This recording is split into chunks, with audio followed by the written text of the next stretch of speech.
go. Good afternoon, welcome to the 2016 Manzanar Pilgrimage.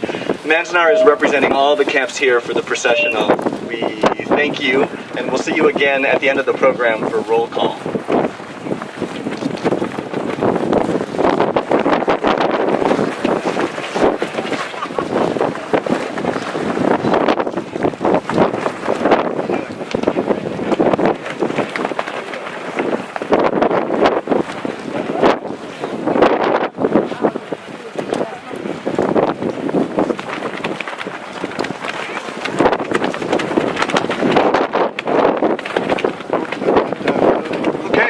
On this very windy day to the Manzanar Pilgrimage. I think that this is probably the most windy that we've ever had it here at Pilgrimage. But before we start, our opening entertainment for the afternoon was by Daion Taiko, so I'd like to give them one more round of applause.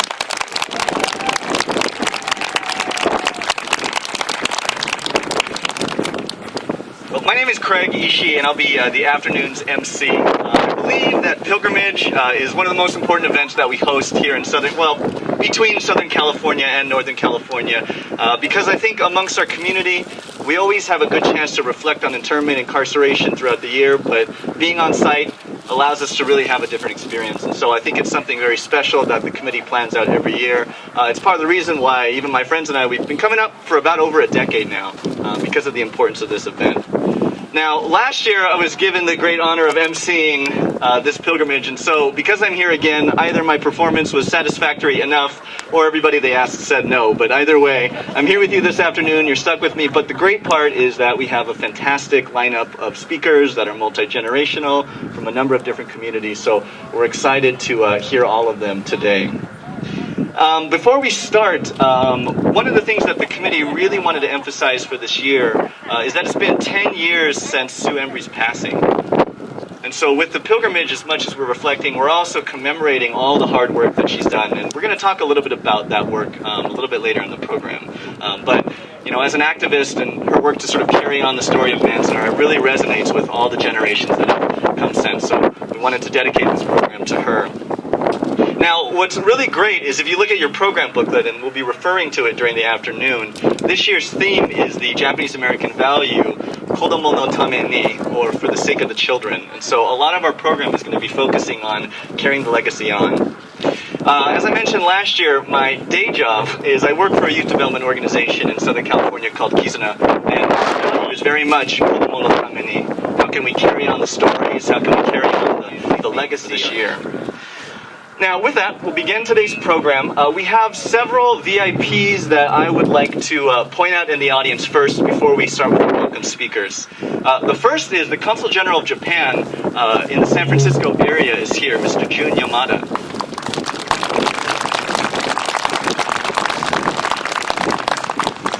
This very dapper man over here named Jeff Griffiths, he's the chair of the Inyo County Supervisors. He's also going to be giving a welcome message, but if we can welcome him. Also with us is Cami Foote, the Inyo County Recorder Clerk, if she can stand to be recognized. She's back there waving her hand. Welcome. And the last is Mary Roper of the Owens Valley Committee, if she can stand to be recognized. Right there, raising her hand right over here. A couple of quick announcements that we'd like to make before we get into the welcome speakers.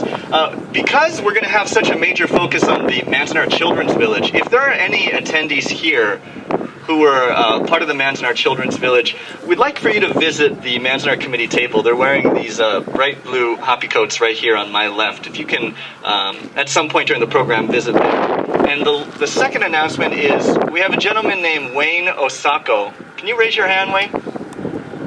He actually is raising an American flag in the back over there. Wayne is with the project, Nisei Stamp Project, where we're looking to commemorate the 442 through United States Stamp. And so they have a big petition that they've been passing around. So he, if you're interested, he'd like to talk to everyone here. So make sure to visit him at some point during the program. Okay, so we have 4 welcome speakers today. I believe I have them memorized. Flip this. Okay, so the first welcome speaker, we are not sure if she's here, but is Charlotte Bacoch of the Big Pine Paiute tribe here? Oh, she is. if you can make your way up to the stage, you're going to be our first welcome speaker. I'm going to introduce all four of them, and they will speak in succession. So Charlotte Bacoch will be our first welcome speaker. Again, she's an elder with the Big Pine Paiute tribe. One of the reasons why we have this group make an introduction or a welcome speech every year is because we are actually on Native American soil, and so the collaboration between our two communities is really important. That we recognize, of course, the incarceration happened here, but at the same time, we are on their site. The second welcome speaker will be Bernadette Johnson, the Superintendent of the Manzanar National Historic Site. She's over here. She'll be coming up second. And then immediately following, we'll have Mr. Jun Yamada, Consul General of Japan, give his opening remarks. And then finally, we'll have opening remarks by Jeff Griffith, the Chair of the Inyo County Board of Supervisors. So, can I introduce Charlotte? Welcome. Thank you so much for coming.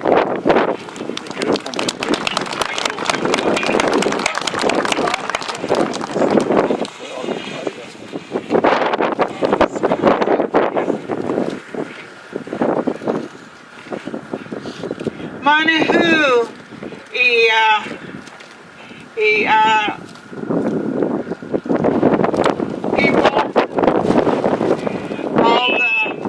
all the visitors that have come. My name is Charlotte Bacoch. My Indian name is Salasi, and New Ikimat, a Big Pine Way. New Town of Kimmit. I come in a good way, and I welcome all of you in a good way. And you're coming to our beautiful Owens Valley, which usually we have sunshine. This is the most cloudiest week I've ever seen for a long time, and we enjoy it, and it's cool, but we need more moisture here in the valley. But that's okay. We'll get it. We'll get by. And I just want to welcome everybody, and it's been a long time since I've been here in the Manzanar area. I was just here last year, and it was hard to imagine of all the people that were here.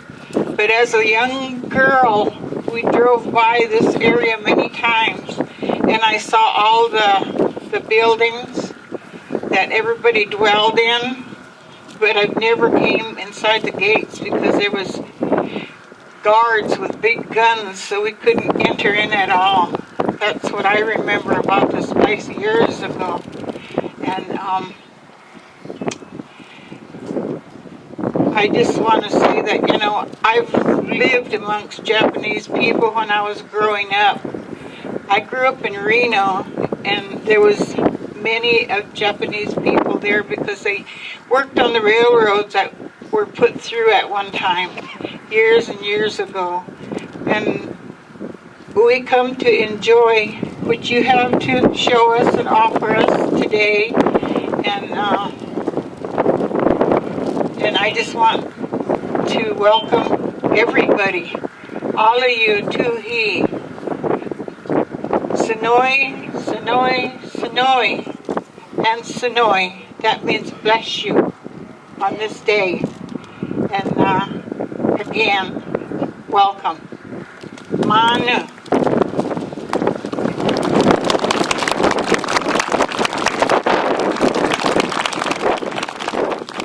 Good morning. I'm Bernadette Johnson, and I'm the Superintendent of Manzanar National Historic Site, and I want to welcome you all to the site today.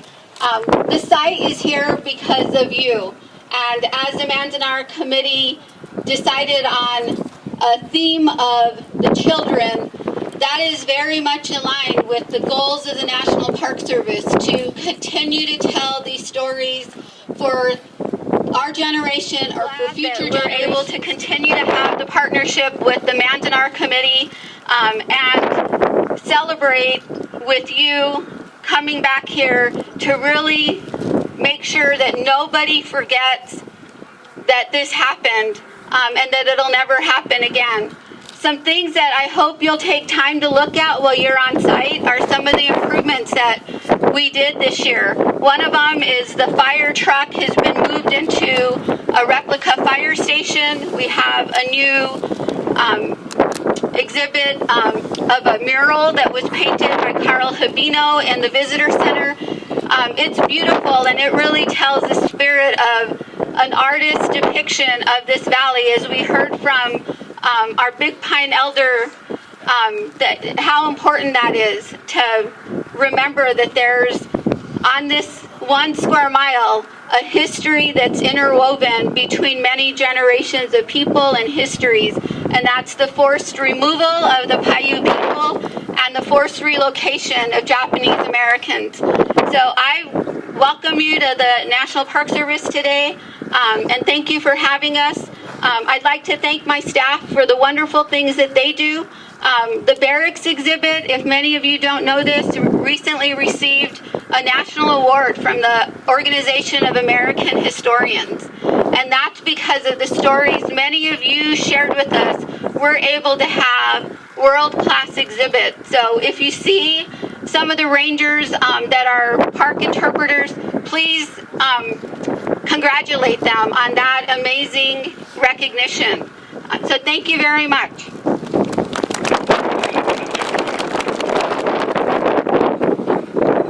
My name is Jun Yamada. I'm Consul General of Japan in San Francisco. And I'm so glad to have made this visit to Manzanar. This has been my own big dream for many years.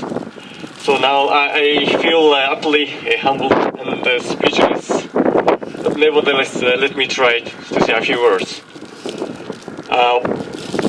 I have been doing this job only for 1 year so far, but my biggest joy, either in San Francisco or elsewhere, is to meet and talk to the Japanese American people, whatever generation.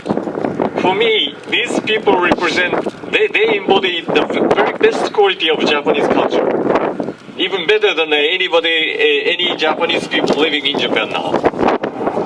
Their real endurance and aesthetics, and we have just enjoyed a wonderful performance of drumming, and their craftsmanship and skill that can improve the harsh condition of camp life, as you see here. But still, these people had to suffer so immensely in those days because of the wrong policy and behavior of the ancestral home country. So this place teaches us so many lessons, and this is the reminder and warning for the future generation. So what I wish now is to a lot more Japanese younger generations to make their own pilgrimage. I think that way we can preserve this precious memory. Well, now the United States and Japan are the friendliest nations without any consideration on the earth. But we shouldn't be complacent and take it for granted. We owe so much to these people who went through this place, to their sufferings and their loss and their resilience, which ultimately won the restoration of their honor. So this is really, I cannot think of any more encouraging or more inspiring story for those young generations, either in Japan or elsewhere. So I'm so deeply grateful for the National Park authorities to keep this special place in such an excellent manner. So once again, thank you very much for giving me this wonderful opportunity, and let's hope that we will meet next year once again here in Manzanar. Thank you very much. Good afternoon. My name is Jeff Griffiths. I am the chairman of the Board of Supervisors in Inyo County. And first off, I'd like to welcome you for taking the long journey to come to our county. As we stand underneath the shadow of Mount Williamson and the Sierra and the Winneduma Monument gazing over us in the Inyo Mountains, we want to give thanks that water is coming today. Even though it may be cold and windy, it's something that blesses our community with life. I want to reflect for just a few minutes on the land that we're sitting on and the changes that have occurred over time. As was said earlier, this was originally Aboriginal ground of the indigenous people of that inhabited North America, and they lived here from time immemorial until they were displaced by settlers, and this became an agricultural area. This was an apple orchard.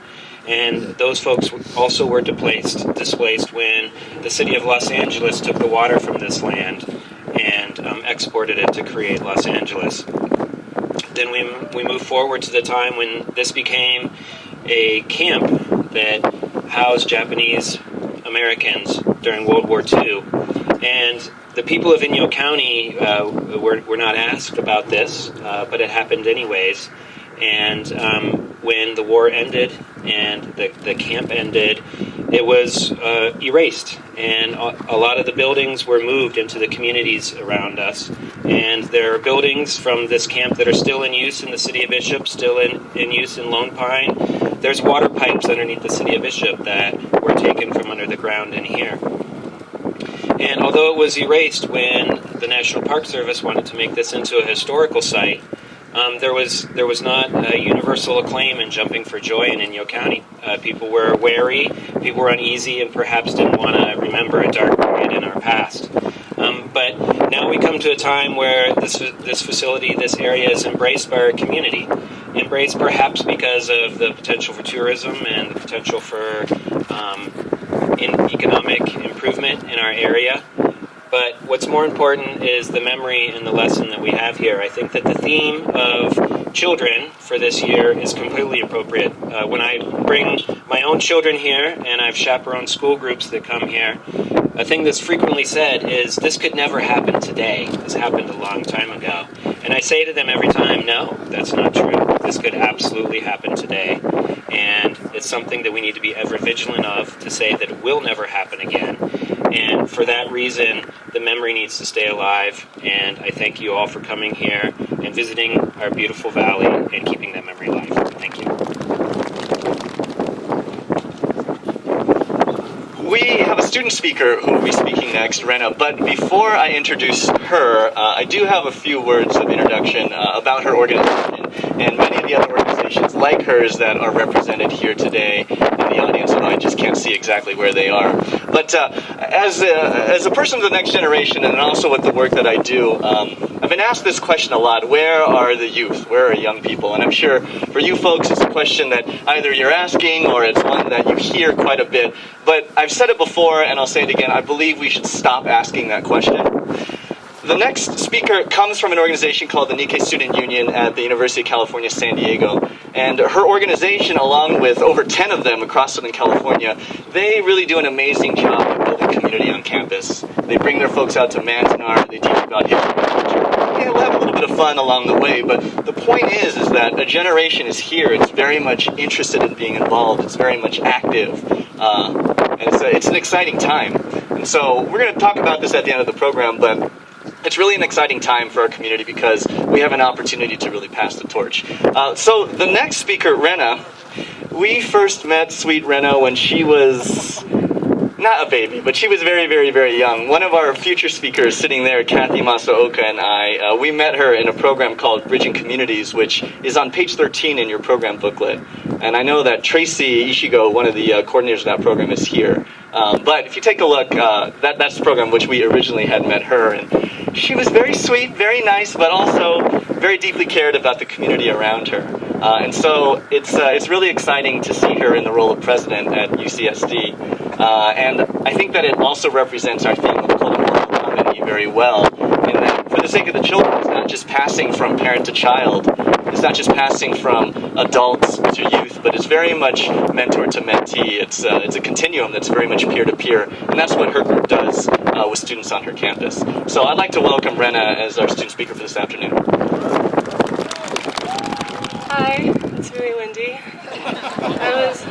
gonna talk about NSU a little bit, but Craig basically covered everything. No, it's okay.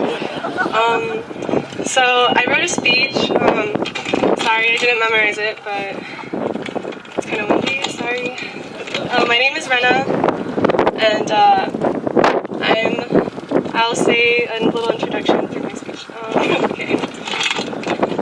Every time I go to Manzanar, my experience is different. Every time I go to Manzanar, I have a different responsibility, a different struggle in my life, and a different purpose for being here. Today, it's my first time speaking up here, and it feels incredible to reflect on how much Manzanar has influenced my life. I am a second-generation Japanese American. None of my family members were incarcerated in America during World War II. Oh, shoot. But I believe that I have a connection to this place because I am a child of immigrants, and so are many of the people who are incarcerated here. If you would like to partake in a discussion tonight with past incarcerees or with the children of past incarcerees, please come to Manzanar at dusk at Lone Pine High School at 5 p.m. I'm pretty sure that's the right time. I hope to see some of you there. Thank you. That's all. Now, the Legacy Award is given to individuals who embody the spirit of the late Sue Embrey. Sue, as we had mentioned in the beginning of the program, in which today's pilgrimage is dedicated to, she was an educator, an author, an activist, and was a founder and a longtime chair. In fact, a chair for 37 years of the Manzanar Committee. And of course, her legacy still lives on today. Of course, we are here in remembrance of her. In her most recent and incredible community achievements, Sue was a driving force behind the establishment of this site as a National Historic Site.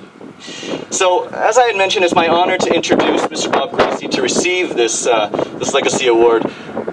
But one of the things I also wanted to mention, I'm sure that he'll be talking about it, and it's also in page 6 of your program booklet. But Mr. Gracey had an incredible role in the establishment of the site as well. Before it was set up, this, I believe the site that the interpretive center is on was a waste disposal site. And so he worked to sort of get that prepped and ready to go. But in addition to that, he collaborated a multi-level, government-level collaboration to set this site up. And that was with a number of different folks, which again is mentioned in the program booklet. The wind is blowing me over on the stage. It's, like Brenda said, it's a little bit windy. So, so GANN will be introducing Mr. Bob Gracey. So I'm going to go ahead and just introduce GANN very quickly too. Back in the day, I realize I look like I'm 12 years old, but I'm not. About a decade ago, when GANN and I first met, I was a young whippersnapper at UCLA, and GANN said, you know, Manzanar is great. It's great that you coming up here, but we should get Kyodo Taiko to come up here as well. And so GANN actually helped to coordinate Kyodo Taiko's first visit here. Unfortunately for us, that meant that we had to wake up an additional hour early, so like at 5 to pack up the drums and make it here. But to this day, that legacy lives forward, and GANN has been kind of one of the rocks of the Manzanar Committee, and we really appreciate everything that you've done. So with that, I'd like to introduce GANN, who would be introducing Mr. Bob Gracey. Good afternoon, everyone. I hope everyone's surviving this wind. Before I talk about our honoree today, I'd be remiss if I didn't mention that Craig Ishii, our MC, he talked about the Nikkei student unions that are here in force today are organizing the Manzanar Desk program this evening. Well, Craig left out conveniently that he's a product of that. He's become a leader in the Japanese American community, and a lot of it has to do with what he learned in these student organizations. So as he said, that the question of where are our youth, where are our students, that is, I agree with him. That's a question we need to stop asking, because they're showing that right here now. And he's a big reason why that question should no longer have to be asked. So please give Craig a hand.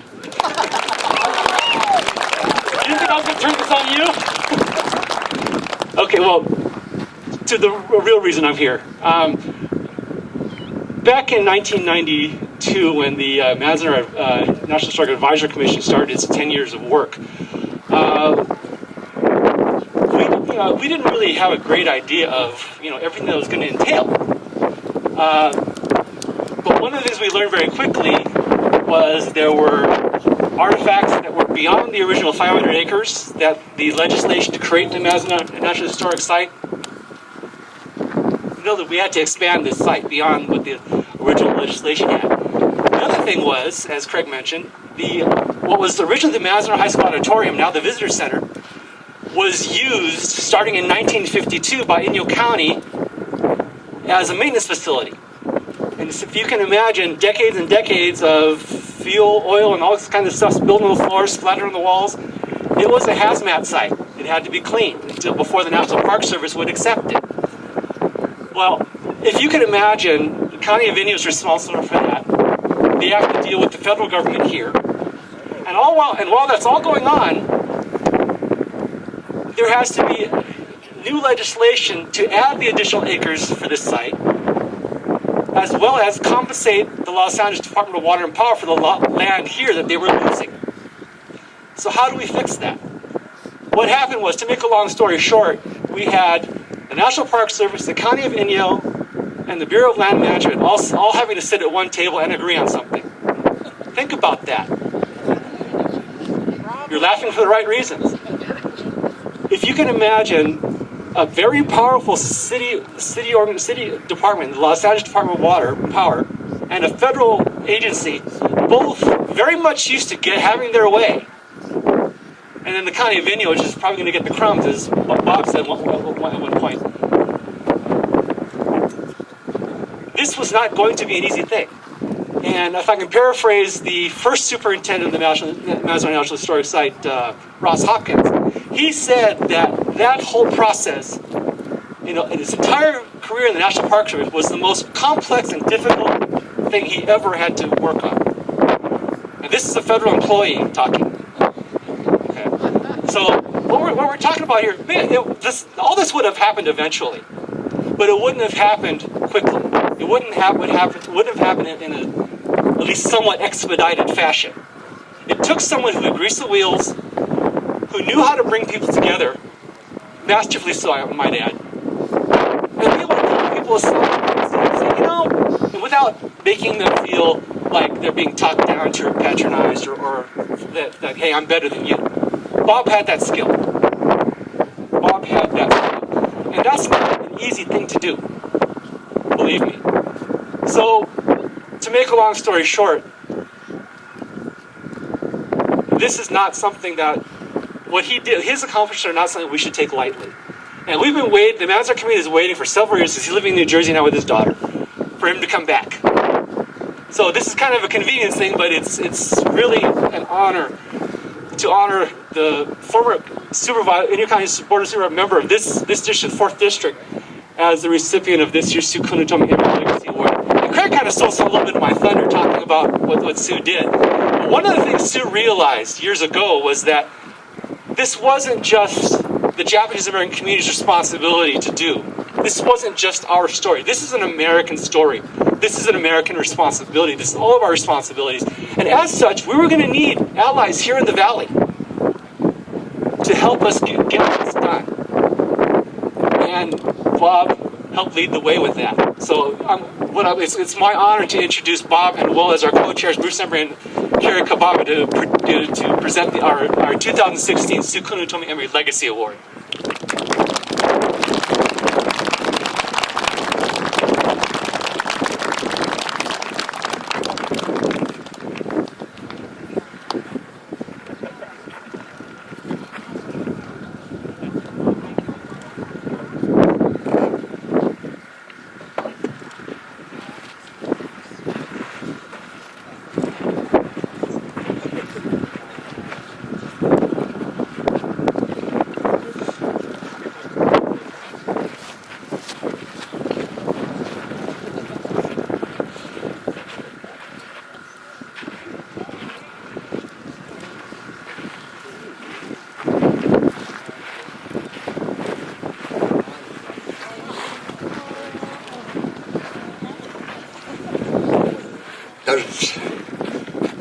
There's very little that I can say except a huge thank you. I am deeply honored to accept this award for some activity that I got involved in a long time ago. It's hard for me to compete with the wind, and This young lady standing beside me is my daughter, and because Mother Nature has taken its toll on my hearing, she is my ears for the day. So with that, once again, I thank you from the bottom of my heart. And it's okay if I get a little emotional. Thank you.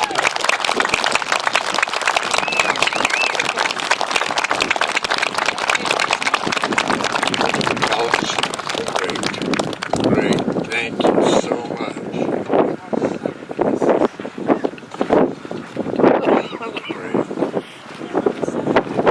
Pilgrimage year after year after year. And then also for those who are here for the first time, any single person here can admit that this is one of the single most important events that happens during the year. But it doesn't just happen magically. We don't just all drive here and have these speakers set up and have all of this and have the tent set up and all that. It's done by a committee, GANN being one of them that we recognized earlier. But I would, before Bruce speaks, like to give recognition to every person that's been a part of the Manzanar committee. If we can give them a round of applause. And at the helm of that committee is Mr. Bruce Embrey. So with that, I'd like to introduce him as well.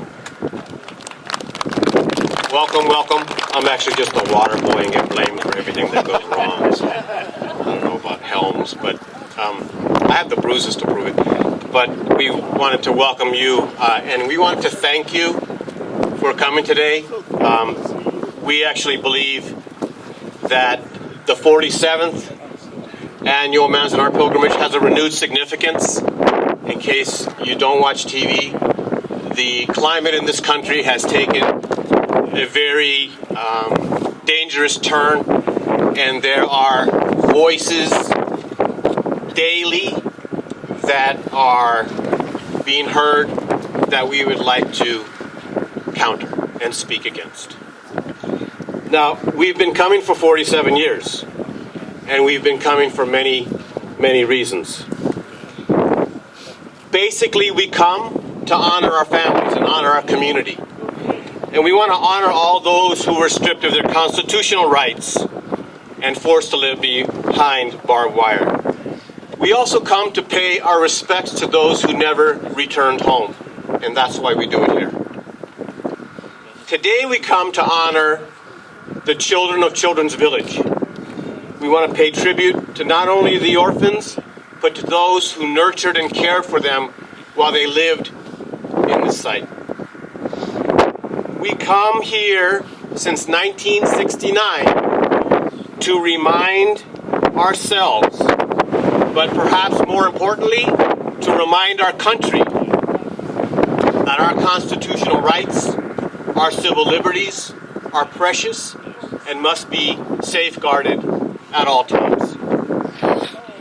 What was not so clear in 1969 when the pilgrimage began was that by coming back to the dusty remains of Manzanar or Tule Lake or Poston or Hart Mountain or any of the other 10 War Relocation Authority camps or the Crystal City where Special Rendition brought Japanese from Latin America to the United States to be used as hostages during the war, what wasn't so clear was how empowered our community would become.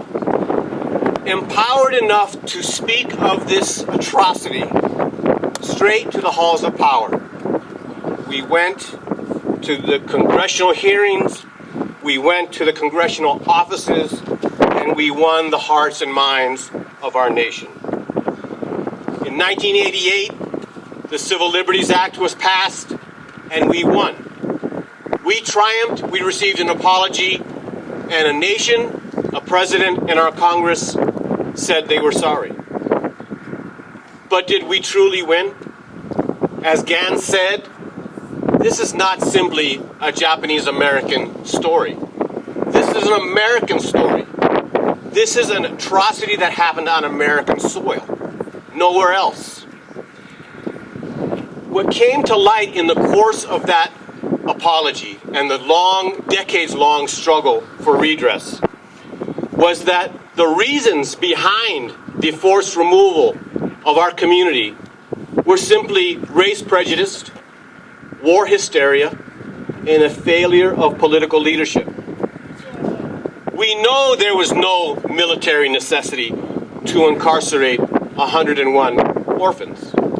We know there was no military necessity to place anyone behind barbed wire. Our community knew this. Many in 1942 knew this. Yet few, in fact, stood up to say, this is wrong. And despite this apology, and despite what we want as a community, there are voices today that question whether or not the forced removal was possibly necessary. Presidential candidates, elected officials, mayors in Virginia, and even a general of the United States military dare to suggest on national news that it may have been an important thing to do and may actually be a precedent to incarcerate or to excuse their vilification of another community. As we stand here today, this vilification of Muslims and Arab Americans continues simply for speaking their language and worshiping the religion of their choice. Just as our community spoke the language and worshiped a different religion than what many in America did, the same occurs today. They're considered the enemy.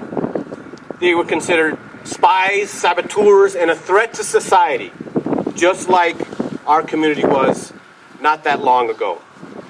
Fortunately, today, we have political leadership who do speak out against this. Congressman Mike Honda, Takano, former Secretary of Transportation Norman Mineta, Ted Lieu, Judy Chu are just a few of those in Congress and elsewhere who speak out against this war hysteria and this racism. And today, we must add our voice. We must say that no one, no people, regardless of where they came from, what language they speak, what religion they practice, should ever lose their constitutional rights and be incarcerated or vilified simply for looking like the enemy. Today we'll hear stories of resilience, we'll hear stories of incredible strength of the human spirit, we'll hear stories of triumph over adversity. Keep these stories in mind. Remember them whenever we hear of some tragedy or some horrific event. Remember what our families and what our community, what our fellow Americans endured not that long ago. We must remember so that America does not forget. For the sake of the children, help us tell our amazing story. Join us so that what happened to our families will never happen again to anyone, anywhere. Thank you. The Manzanar Committee, because of this year's theme, Kodomo no Tameni, felt that it was important to bring a multi-generational Taiko group to be part of the program this year. Now, two of the instructors that are here, Frank, this gentleman who's carrying this drum here, and Daryl, this other gentleman who's carrying this drum here. The two of them, along with myself, another individual named Keiko Emily, we have the privilege of being able to work with these folks during the year. Those stands are backwards. Turn those stands. Oh no, it's never mind. It's for it's for that song. That's right. We have the privilege of working with this group during the year. My mistake. And one of the reasons why we do this work during the year is, just like pilgrimage, the best part about Taiko is, yes, it is a cultural art form. Yes, it is very much a form of cultural expression. But the best part about Taiko is that it really builds community. A lot of these folks, they're friends. It's a great environment, and it gives us a chance to really watch their growth and development over many years. So they'll go ahead and start once their drums are set up. They're going to be playing two songs for us.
section, the Children's Village. Of the 10 concentration camps that were established during World War II, Manzanar was the only orphanage. The Children's Village at Manzanar was the only orphanage housing 101 children. Our keynote speaker this afternoon is Dr. Cathy Irwin. She's an associate professor of English at the University of Laverne, and she's the author of the book Twice Orphaned: Voices from the Children's Village at Manzanar. In her book, which I'm sure she'll mention and talk about a bit, she explores individuals who were interned without families, exploring their feelings, their everyday lives, their experiences. And with that, I'd like to introduce Dr. Cathy Irwin as our keynote speaker. Thank you, Craig. I'd first like to thank the Manzanar Committee and the staff at the Manzanar National Historical Site for inviting me to be the keynote speaker at this 47th Annual Manzanar Pilgrimage. I thank Superintendent Bernadette Johnson and the staff at Manzanar, especially the interpretive staff, Elisa Lynch, and the historian Maggie Wittenberg at the bookstore. I am particularly indebted for this high honor to the chairs of the Manzanar Committee, Bruce Kunitomi Embrey and Carrie Kunitomo Kababa. We are indebted to Bruce's mother and Carrie's aunt, the late Sue Kunitomi Embrey, a founding member of the Manzanar Committee and the force and spirit behind the Manzanar Pilgrimage. I never got to meet Sue Kunitomi Embrey, but but I've heard stories about her from my dear friend and colleague, Art Hansen. It was Art Hansen, Sue Embrey, and Wilbur Sato who led a group of graduate students from Cal State Fullerton on a class field trip to Manzanar in 1993.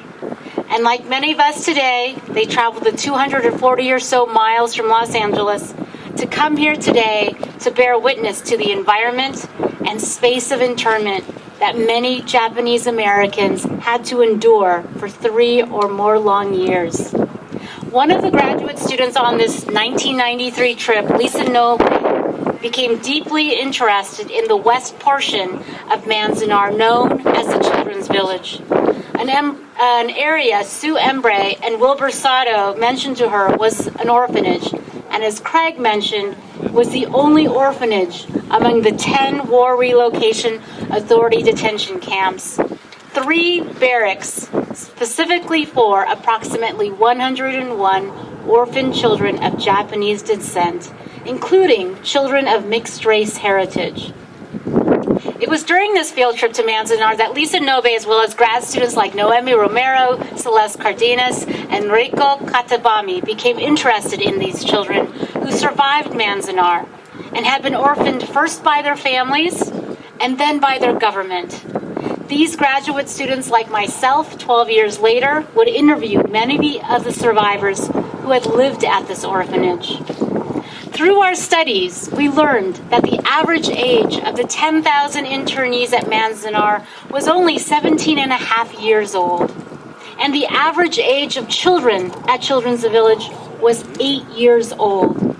These children were incarcerated at Manzanar for the same reason that 110,000 other American citizens and residents who lived on the coast of California, Oregon, and Washington were, because they were considered a threat to national security. President FDR's Executive Order 9066 subjected them to military exclusion and detention carried out as a direct result of prejudice and discrimination. This denial of persons' rights included these little children. So many of you are probably thinking the same thing I was when I heard this. How can 8-year-olds be a threat to national security? So we are here today to reflect on this incarceration of so many families, so many children.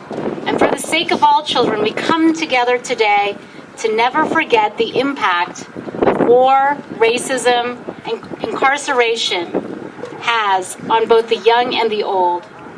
For many years, I studied the orphanage euphemistically called Children's Village that was located behind the barbed wire at Manzanar. For most Japanese American families, life in a concentration camp disrupted family unity because of the breakdown of family routines. Instead of eating together at traditional meal times or spending time in the home, children spent more time with their peers. Parents and children had to eat in community mess halls, and children spent more time outdoors with their peers because of overcrowded barracks. For the 101 orphans living in the Children's Village, they may have experienced camp life a little differently than those children with their families because they had already experienced the breakdown of their own families before the war, primarily as a result of the illness or death of one or both parents or financial crisis. The majority of Nisei orphans sent to live at Manzanar had already experienced institutional life at one of the 3 different orphanages or children's homes in Los Angeles and San Francisco, specifically for children of Japanese descent. At the same time, there are also heartbreaking stories of some of the children who became orphans as a direct result of Executive Order 9066 and internment. For many families, the stress and trauma of being sent to an American concentration camp tore apart their families as parents were driven to extreme actions and choices. 2 young girls at Manzanar were placed in the Children's Village after their parents committed suicide in their barrack. In another family, one mother in poor health suffered a nervous breakdown after her husband was arrested by the FBI and sent to a detention center. Placed in a county hospital, her 5 children were sent to one of the children's homes and then to Children's Village at Manzanar. In another case, the reason for placement was kept secret. A baby born at Santa Anita Assembly Center was separated from his Mexican-American mother and Japanese-American father and sent to the Children's Village. He never found out why he had been orphaned during the war. Today, on this pilgrimage, we all have a chance to reflect on these stories and experiences of children. At the same time, we are also here today to remember those who took care of children, including those who cared for children who had no mother or father. I would like to honor today Lillian and Harry Matsumoto, who cared for the orphan children at Manzanar as the superintendent and assistant superintendent of Children's Village. Before the war, Lillian and Harry had been working at the Shonin, one of the orphanages or children's homes for children of Japanese ancestry. When the Shonin director, Rokuichi Joy Kusumoto, was arrested by the FBI and sent to Missoula, Montana Detention Center, the Matsumotos were suddenly in charge of over 30 children and a staff of young, mostly unmarried Nisei women in their 20s. When she started working at the Shonin in Los Angeles in 1935, Lillian Matsumoto herself was 22 years old, a recent UC Berkeley college graduate. 7 years later, at the beginning of World War II, as businesses run by Issei were shut down, and bank accounts and other assets of Issei and Nisei families were frozen, it was Lillian who had to find money to maintain the Shonin orphanage and keep all these children safe and fed. It was Lillian who had to decide with the board members of the Shonin how to keep the staff caregivers and the children together so as not to traumatize the children even further by placing them with unknown institutional staff of the state. They, along with board member chairman T.G. Ishimura, wrote letters to the California State Department of Welfare, pleading on behalf of the Shonin staff for exemption from relocation and detainment. In one letter, they wrote, "The staff is father and mother to these children. Love, understanding, and guidance are just as essential as food and shelter. Any change in the present staff will unnecessarily bring undue hardships to these children. The staff members are more than just parents. Their responsibility is greater in human relationships." Receiving only temporary exemption, it was the Matsumotos and their staff who drove from Los Angeles to Manzanar in June 1942 with a bus full of orphan children to 3 tar paper barracks, otherwise known as the Children's Village, to continue their care of children, even under the dire conditions at Manzanar. Between 1942 and 1945, they and their staff took care of children sent to the Children's Village from foster homes and broken homes, children from hospitals and maternity homes, children of Mexican Japanese, Indian Japanese, Filipino Japanese, and Italian, Irish, and French descent. Lillian and Harry Matsumoto and their staff cared for all these children. Today we are honored to have with us the daughter of Lillian and Harry Matsumoto, Carol Matsumoto. Like her parents, Carol Matsumoto is also a leader in the community. She is currently serving as a council member of the City Council of South San Francisco and has served on this council since 1997. She has been mayor of this city 4 times in 2000, 2004, 2009, and 2014. I know Carol is here somewhere. She's right there. If you can stand, Carol, if you want. But we thank you, Carol, and your family for all your decades of care and continual service to the community. In 1972, as the Vietnam War slowly came to an end, Sue Embrey and the Manzanar Committee were seeing connections between Manzanar and current events in the United States and other parts of the world. At the 1973 Manzanar Pilgrimage, Sue Embrey stated, "Manzanar is a symbol. It symbolizes the ultimate negation of American democracy, and that is the racism that's been in the United States. Even today, while we are at the pilgrimage, it's going on in Vietnam with the strategic hamlets and Asians killing Asians because there are Asian Americans being drafted to fight in Vietnam. You who are spending the day here at Manzanar for this pilgrimage should keep it in your minds that it can happen to someone else. And I hope that you will be at the forefront of defending people so that it doesn't happen to them. Those were Sue Kunitomi Embrey's words in 1973. Today, for the sake of all children everywhere, we have taken time to go on a pilgrimage that compels participants to remember the harsh injustices that the Japanese American community endured, and to remind ourselves that even after redress, our work is not yet complete. In the 21st century, Muslim and Arab children have also had to face detainment and law enforcement, the fear of an unknown future, the loss of friends and property, and the painful, confusing questions of identity as a result of racism and discrimination in the U.S. After 9/11, Arab and Muslim American rights were slowly eroded. According to Mustafa Boyumi, the U.S. government began preventative detention of at least 5,000 men, women, and entire families, almost exclusively because of birthplace. After 9/11, the U.S. government instituted a program called Special Registration, which required the interviewing, fingerprinting, and photographing of more than 170,000 men from 24 Muslim-majority countries and North Korea. And so it continues. For the sake of our children, we are all here on this journey in the year 2016, the year of this 47th Annual Manzanar Pilgrimage. Let us continue to confront the social iniquities and injustices occurring today in America. May this pilgrimage be a journey of change and transformation for you, of deeper understanding and healing.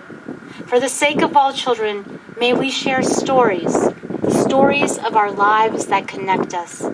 May we care and carry these memories of those who came before us and those who we meet today. May we defend the human rights of all people so that it doesn't happen again. Thank you. Before I introduce, you can head up though, Cathy. Before I introduce the next speaker, Pat with the Manzanar Committee wanted me to just make a quick announcement that she prepared a memento if you were part of the Children's Village at Manzanar, and she hopes that you'll visit the table if you have a chance at some time during the program. Now, our next speaker for this afternoon is my friend Cathy, who's being escorted by Wilbur Sato. Now, Cathy will be reading. Go ahead and come on up too. Cathy will be reading a poem by Wilbur entitled Manzanar's Children's Village. And Cathy, I think, is a perfect choice to be one of the speakers for this afternoon, specifically because of our theme.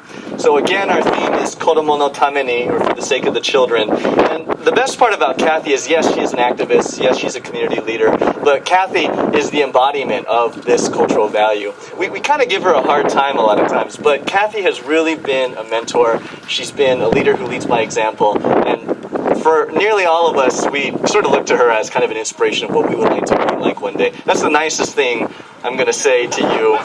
So, but we give her a hard time, but Cathy has really been an inspiration for the next generation. So if you can join me in welcoming Cathy. Thank you, Greg. This is really not about me, so I wanted to introduce Wilbur Sato, who's going to say why he wrote the poem. Cathy asked me to say a few words about why this poem was written. I was invited to participate in the first gathering of the Children's Village group, and to help them put it together. And in doing that, I wrote the poem for them. And I just hope that I was able to capture the suffering, the terrible suffering that they went through. And I'd like to thank Cathy Irwin and all the other people who did so much for them. And I did so little, but thank you very much. Now, you may be wondering, why am I reading this poem when Wilbur is standing here? But I think he didn't feel strong enough to read it today, but he is here. And later on, I'm going to ask all of you to help read the poem together. But I'd like to say just a few words about Wilbur, because he actually is an example to all of us. He, as a child, was 12 years old at Manzanar and knew some of the children at the village and was friends with them. Unlike many people that maybe shun the children at Children's Village, Wilbur didn't do that. Later on, he was part of the Nikkei Progressives, which was a group that fought for civil rights. He continued to fight for civil rights. He was a lawyer, is involved. And recently, he spoke and read his poem at a vigil for American Muslims after the San Bernardino attacks. So he has continued to be a fighter, just as Kunitomi Embrey and Wilbur Sato are examples to all of us. So I would like you to turn to page 11, where the poem is written, Manzanar's Children's Village. And in the spirit and in honor of the children, the 101 children that were here, and in thanks to the people that cared for them, and in the fighting spirit of Wilbur Sato and Kunitomi Embrey, and all the people over ISHI leaders who fought and stood up, I'd like us to try to read this poem and raise our voices so that the hills can hear us too. So the poem is written here, and we can read it slowly and loudly. It's not very long. So Manzanar's Children's Village, a poem by Wilbur Sato, not only a civil rights leader, but also a poet. There are 100,000 stars out tonight, join me, pulsing waves of pale light, releasing yesterday's layered memories, inviting echoes of the past, buried deep in pain and longing. The earth remembers the generous tears of children. The gnarled trees bear witness to their anguished state. The blossoms that fell across their tear-stained cheeks will return again and again to celebrate their passing. I tremble, standing here on this hallowed ground, feeling the aching silence, reaching out to take your hand, exhorting the ghosts of memory to come gently across the silence and fill this void with song and our voices. Thank you.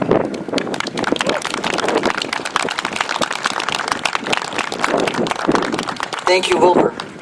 Speaker, now that the sun is coming out, the committee wanted me to remind you that there is water that's been supplied by Crystal Geyser. There should be ice chests around our pilgrimage. If you see an ice chest, please feel free to grab some water because dehydration can be a thing at the pilgrimage. The second is that if you are a banner carrier for the closing recessional, we'd like for you to be behind the stage. So if we can get all banner carriers to head behind the stage. Our last speaker for the afternoon is Maytha Alhassen, a USC Provost Ph.D. Fellow in American Studies and Ethnicity. I was reading through her bio, and it's an incredible list of involvements as a performer, a media voice, a commentator, a writer, and an academic. And the great part is, as much as pilgrimage is a time for us to reflect, as much as it's for a time for us to commemorate, it's also a time to renew our community's commitment to solidarity.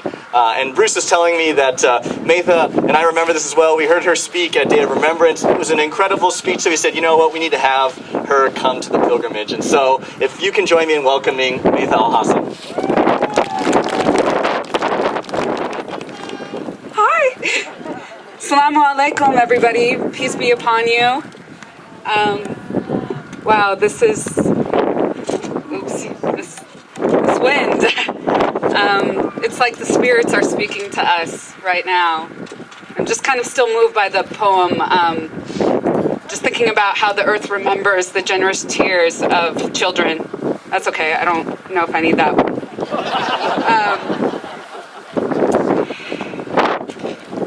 So I'm still going to be doing a little reflecting in helping us to think about the present. How is Executive Order 9066 being remembered today? I would like to think that if I was this 30-something, I'm not going to tell you my full age, that if I was a 30-something Maytha in 1942, I would have vociferously spoken out against the incarceration of Japanese Americans. I would like to think when any other group I am not a part of endures collective punishment, I would swiftly stand by their side for their justice. I would like to think I would act in the full remembrance of history like the Los Angeles Japanese American community did in Little Tokyo after 9/11. They embraced us, Muslims and Arabs, stood by us, by our side, for our justice, and they said, never forget. We remember so we do not forget. We've said this many times today. So we don't forget the evils that arise from xenophobia, racism, and collective fear. Our fears will shift from one community to the next. It doesn't end with eliminating xenophobia, discrimination, prejudice, and racism towards Muslims, or the Arab community, or even the Japanese American community. We must shout never again for every community, especially those that are most vulnerable among us. Instead of collective fear, in the memory of 1942, in the memory of April 30th, 2016, we must propose an active collective love. My father, who is here today, some of you have met him, is extremely proud. This is the first time he comes to see me speak, by the way. So this is a big event for him. He landed in Los Angeles from Aleppo, Syria, to the U.S. in the summer of 1968, 3 years after the passage of the Immigration and Nationality Act of 1965, an overturn of the immigration quota set by the Emergency Quota Act of 1921. Black Americans sacrificing their lives to dismantle Jim Crow legislation is the reason why immigrants like my father, a Syrian American, could enter the U.S. and begin a path towards naturalization. I'm a product of these monumental policy changes initiated by the liberalizing effect of passing these civil rights bills. A doctoral student teaching American children to think critically about transnational American studies, migration, our history. GOP frontrunner Donald Trump's anti-Muslim rhetoric and trumping up of hysteria around Syrian refugee asylum seekers speaks to larger issues of violence caused by the system of white supremacy. Wow, that wind is sure talking to us. A few months ago, my students watched a short film covering narratives from Heart Mountain, a relocation site that we've spoken about where Japanese Americans were incarcerated in Wyoming. We collectively stigmatize incarcerating Japanese Americans in camps during the remainder of World War II, as my students unequivocally did when they heard the stories of those incarcerated. But, as Bruce mentioned, Roanoke, Virginia Mayor David Boyers invoked Executive Order 9066, lauding FDR's foresight, as he called it, to justify his rationale for banning Syrian refugees from entering his city. It is no wonder that one of the first communities to express solidarity with Muslim communities in the U.S. was the Japanese.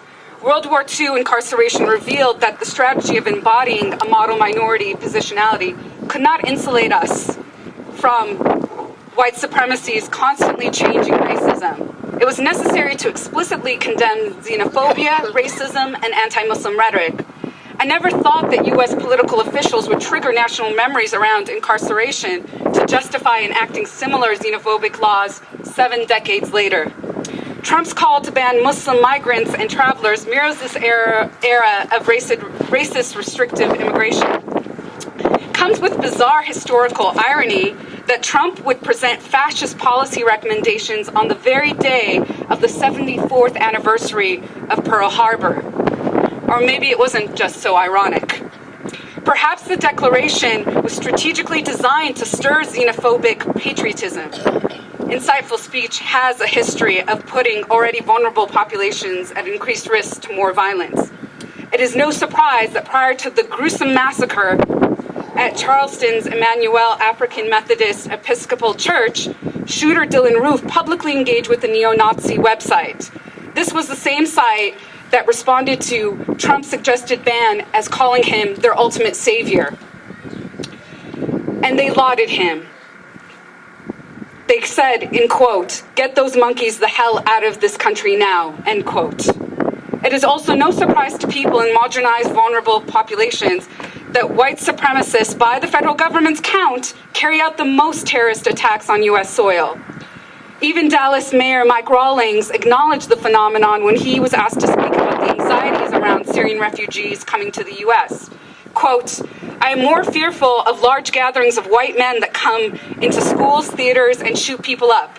But we don't isolate young white men on this issue. End quote. In a step to counter the rising tide of xenophobia, LA County Board of Supervisors, my hometown, voted to issue a letter to the county's congressional delegation and President Obama to welcome the resettlement of Syrian refugees fleeing violence and oppression.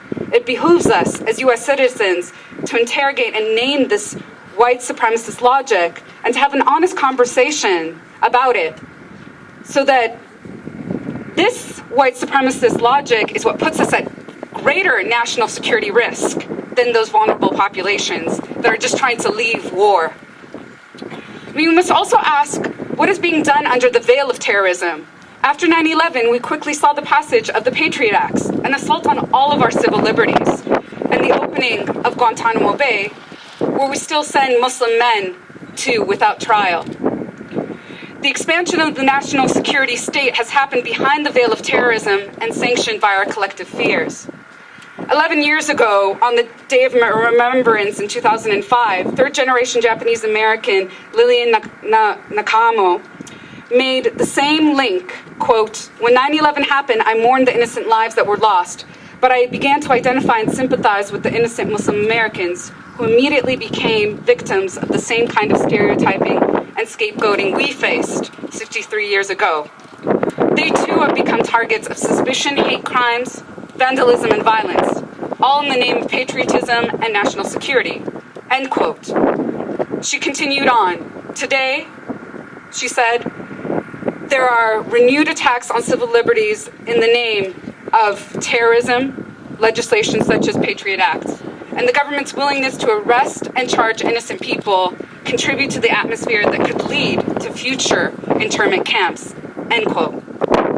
I have news for you. It's still happening today, in a different form. Guantanamo Bay, NDAA, Patriot Acts, NSA, massive surveillance on all of us. And then there's the visa restriction program. Has anybody heard of that? Sorry, I'm a call and response type of person. So they actually passed a bill that prevents people who have dual citizenship or national origins from Syria, Sudan, Iran, Iraq, Yemen, Somalia from coming into the States, or anybody that's visited those places in the last 5 years, which is really crazy because if you're a journalist or a humanitarian and you went to go help, you can't come into our country without going through an extensive visa process. I would like to thank the 30-something Arab Muslim Maytha, daughter of a Syrian migrant to the U.S. in 1942, would not only stand in opposition to xenophobia towards Muslims and Arabs in 2016, but the next community targeted and terrorized. And I would also like to think that we can come together in collective love, eradicating fear, and eliminate any possibility of a next time. We're beautiful when we struggle together. So let us rejoice in that beauty, and let us all embrace collective love over fear. Thank you so much. And thank you, Manzanar Committee, and thank you, Manzanar Historic Site. Really, really appreciate you having me here. Before we close the presentation portion for this afternoon, the theme for this year, Kodomo no Tameni, inspired the Manzanar Committee to hold its first annual Manzanar Committee Student Awards program. The program recognizes students who demonstrate an understanding of social justice in today's society. So I'm going to announce the winners. The first three are not here with us today, but the second two of the three are here, and I'm going to have them come up. We'll take a quick photo of them, and I'd like to introduce them. But let me see. Let me just introduce the first three first. So the first place for the 3rd to 5th grade division, first place was Sarah Omura in 3rd grade. Second place was Samantha Ranger in 4th grade, and third place was Kristen Blancart in 5th grade. Now, for the second group, so you can go ahead and make your way up, the 6th to 7th grade division, first played was Karina Ventura. That's this individual here. If we can give her a round of applause. Second place was Belinda Diaz Olmedo. Unfortunately, was not able to make it today. And third place was Juan Carlos Constantino. this individual here. Now, their teacher, Daryl Warren, is also here. I'd like to have him come up as well. Daryl's a pretty special individual. He has been bringing students up annually for many, many, many years, but he actually pays for the bus himself so that these students can have this experience with us. So I'd like to give him a round of applause.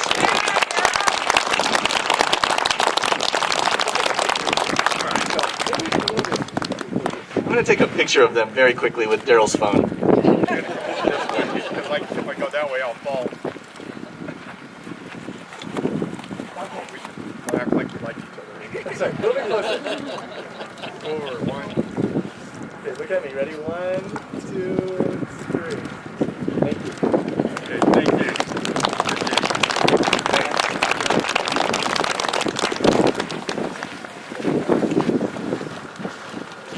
Okay, on behalf of the Manzanar Committee, can we give a round of applause to all volunteers who have dedicated their time to the pilgrimage today? I'm about to introduce Monica Embrey, who will do the roll call of camps. But before I do that, I'm sure you have heard me say 5,000 times that the theme for this year is... That's right, Kodomo no Tameni, for the sake of the children. So I would be remiss if I did not spend just a second talking about the incredible importance of this theme. So we have a multi-generational audience that's with her today, and so I really just have 2 quick closing messages before I introduce Monica. If you're an adult, and we are part of this adult generation, the future of our community is really going to boil down to 2 things: community opportunity and community education. And we have to realize that as the adult generation, we are now the teaching generation. When I visited one of the Nikkei student unions recently, I had said that pilgrimage is really one of the last events where we have a chance to really interact with those Nisei who are left. But because that generation is passing on, the teaching is now being required by our generation. And we can't just expect the next generation to learn on their own. We have to be intentional about teaching them. We have to teach them about incarceration, about this experience, about racism. And then we have to impart on the next generation their responsibility to carry our community.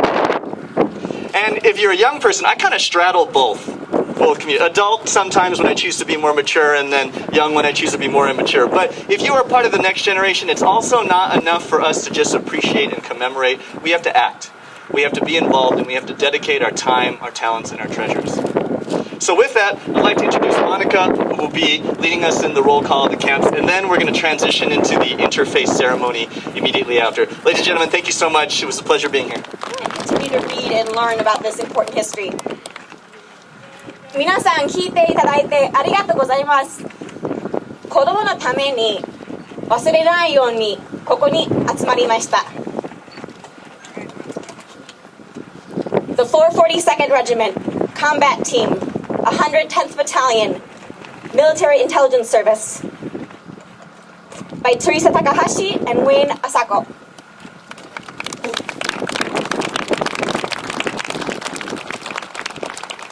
Amate, Colorado, 10,295, by Caitlin Tang. Crystal City, Texas, 4,000, Richard Katsuda. Gila River, Arizona, 16,655, by Dr. Don Hata. Heart Mountain, Wyoming, 14,025, David Fujioka. Jerome, Arkansas, 10,241, Tomoko Brooks Pierce. Manzanar, California, 11,062, Joyce Okazaki, Pat Sakamoto. Minidoka, Idaho, 10,295, Michael Okamura. Poston, Arizona, 19,534, Mary Higuchi and family.